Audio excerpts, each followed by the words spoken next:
Hello बच्चों, आज मैं आपको एक कहानी सुनाने वाला हूँ और वो है कहानी एक वरदान की। वरदान भी ऐसा वैसा नहीं, एक अनोखा वरदान है।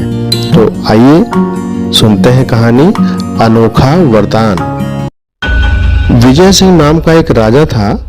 वह अपनी प्रजा का बहुत ध्यान रखता था। एक बार वह तूफानी रात में घोड़े पर सवार होकर एक तंग से रास्ते से जा रहा था। वह भेष बदले हुए था। मामूली कपड़े पहनकर साधारण जनता के बीच जाकर उनके हालचाल का पता लगाना उसका नियम था। तो एक रात ऐसा हुआ कि राजा भेष बदलकर जा रहा था, तभी वर्षा होने लगी। कुछ ही देर में वह बिल्कुल भीग गया, लेकिन उसे इसकी चिंता नहीं थी। उसे अंधेरे की भी परवाह नहीं थी। वह धीमे धीमे लेकिन सावधानी से चल रहा था। उसके घोड़े का पीछा करते हुए डाकू भी चुपके चुपके चले जा रहे थे। डाकू राजा के शानदार घोड़े पर हाथ साफ करना चाहते थे, यानी कि उसके घोड़े को वो चुराना चाहते थे। अचानक डाकुओं ने राजा को घेर लिया। राजा एक बार तो सख्ते में आ गया, डर गया, लेकिन वह घबराया नहीं। वह बच निकलने की तरकीब सोच ही रहा था कि उसके घोड़े का खुर सड़क के गड्ढे में फंस गया। खुर तो आप जानते ही बच्चों। तो उस घोड़े का जो खुर था वो सड़क के गड्ढे में फंस गया। डाकू राजा पर लपकने ही वाले थे कि एक ओर से 6 नौजवान वहां आ पहुंचे। उन्होंने देखा कि एक आदमी मुसीबत में है और डाकुओं पर हमला किया। पीछे से अचानक हमला हुआ तो डाकुओं को ध्यान बट गया और इस प्रकार राजा बच निकला।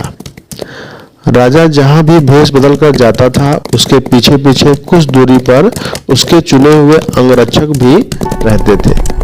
थोड़ी देर बाद राजा के अंगरक्षकों का भी दल वहां पर आ पहुंचा। उन्होंने सभी डाकुओं को बंदी बना लिया। राजा उन नवयुवकों से बड़ा प्रसन्न था, क्योंकि बिना जाने कि वह राजा है उन्होंने डाकुओं से उसकी रक्षा की थी। राजा ने उन्हें बहुत बहुत धन्यवाद दिया और कहा कि वे उसके साथ महल तक चले। भोर होने पर रात की घटना का समाचार सब जगह फैल गया।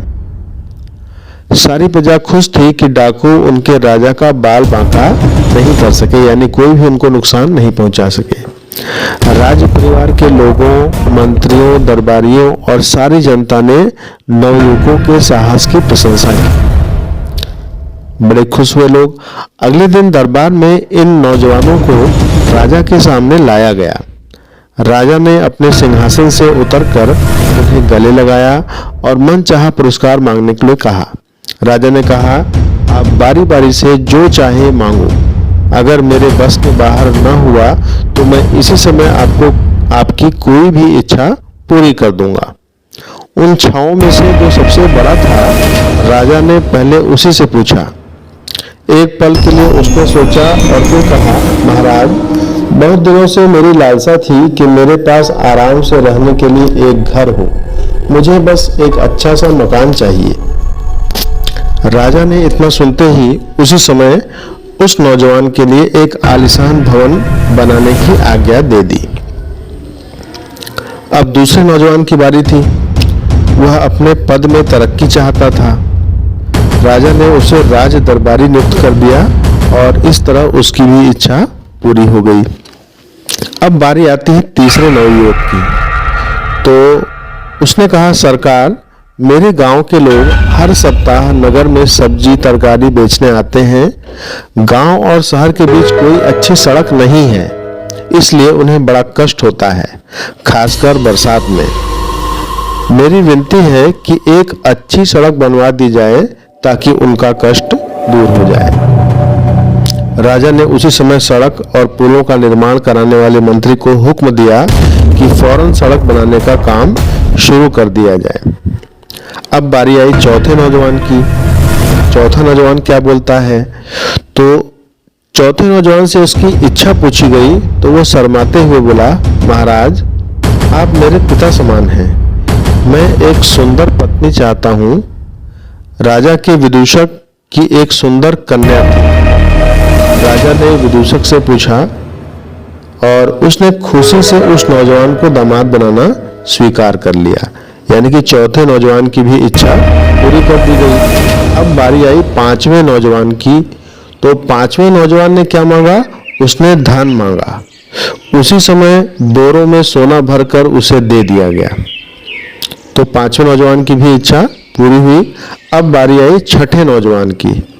उसने कहा, महाराज, मेरी बस यही इच्छा है कि जब तक मैं और आप जीवित रहें, वर्ष में एक दिन आप मेरे यहाँ अतिथि बनकर आएं। इस अनोखी इच्छा को सुनकर सब हैरान रह गए। सभी को बड़ा आश्चर्य हुआ। तो बहुत से लोगों ने उस नौजवान को मूर्ख समझा। स्वयं राजा को भी यह बात अजीब सी लगी कि नौजवान अपने लिए कुछ मांगने के बजाय उसने क्या किया, अपने आप को राजा को अतिथि बनाने के लिए इच्छा की। लेकिन उसने तो शुरू में ही कह दिया था कि जब तक उसके वश में होगा वह उनकी इच्छा को पूरी करेगा। बस फिर क्या था, ये तो राजा के बस की बात थी। उसने वर्ष में एक दिन और एक रात उस नवयुवक का अतिथि बनना स्वीकार कर लिया। जब राज्य सरकार के विभिन्न विभागों की जिम्मेदारी हो गई कि राजा जब नौजवान के घर जाएं तो उनके दौरे का ठीक ठाक प्रबंध हो, न राजा को किसी प्रकार का कष्ट हो और न उनके सेवकों को और न घोड़ों को। बढ़िया सड़क बनाना जरूरी था ताकि राजा का रथ आसानी से जा सके। फिर यहाँ पर यह प्रश्न उठा कि राजा एक छोटे से मकान में दिन और रात कैसे काटेंगे, कहाँ उठेंगे, कहाँ बैठेंगे, कहाँ खाएंगे पिएंगे, कहाँ सोएंगे। अतः राजसी ठाट बाट के लायक एक महल खड़ा कराया गया। लेकिन नौजवान अपनी मामूली सी आमदनी में इतने बड़े महल की देखरेख का खर्च कैसे चलाएगा? देखरेख के लिए भी तो खर्च होता है। तो कैसे राजा और उसके संगी साथियों की देखभाल वो करेगा? इसके लिए उसे बहुत सारा धन दिया गया। सरकारी खर्च पर नौकर चाकर भी दिए गए और पुरानी चली आ रही प्रथा के अनुसार राजा किसी दरबारी का ही अतिथि बन सकता था। इसलिए उस नवयुवक को राज दरबारी की पदवी भी देनी पड़ी। अब तो उसका उतना ही सम्मान होने लगा जितना किसी राजकुमार का होता था। अभी एक और बात बाकी थी कि जिस घर में राजा अतिथि बनकर ठहरेगा उसकी गृहिणी को राजा के मिजाज और पसंद का पता होना चाहिए। इस बात की जानकारी राजकुमारी से अधिक और किसे हो सकती थी? शीघ्र ही नवयुवक से राजकुमारी के विवाह की तैयारियां की जाने लगी। तो इस तरह से केवल एक वरदान मांगकर उस चतुर नौजवान ने वह सब कुछ एक साथ पा लिया जो पांचों ने अलग अलग मांगा था।